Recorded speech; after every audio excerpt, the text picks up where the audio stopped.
आसावरीने आपल्या कार्यक्रमाचे लय आपल्याला पकडून दिलेली आहे. भूपाळीने झालेली सुरुवात आता पुन्हा एकदा आपल्यासमोर भूपाळी सादर होणार आहे. रवींद्र भटांचं गीत आहे, संगीत आहे सुधीर फडके आणि ते माझे घर या चित्रपटातले गीत आहे. वेदानां सामवेदोऽस्मि देवानामस्मि वासवः इंद्रियाणां मनश्चास्मि भूतानामस्मि चेतना.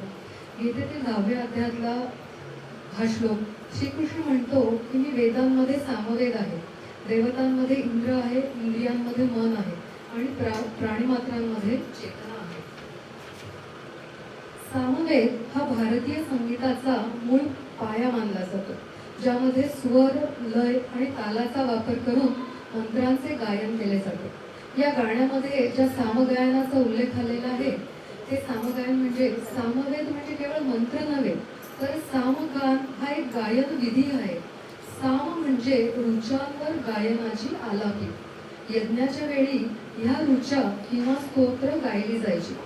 सूर्योदयाचं यथार्थ वर्णन ह्या गाण्यात केलंय. चराचराला जिंकून घेणारी ऊर्जा, प्रकाश आणि जीवनदायी अशी सगुण किंवा प्रत्यक्ष देवता म्हणजे सूर्य. याच सूर्यदेवांच्या वंशात भगवान रामाचा जन्म झाला आहे. हे गीत आपल्याकडे सादर करत आहे संध्याकाळी.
She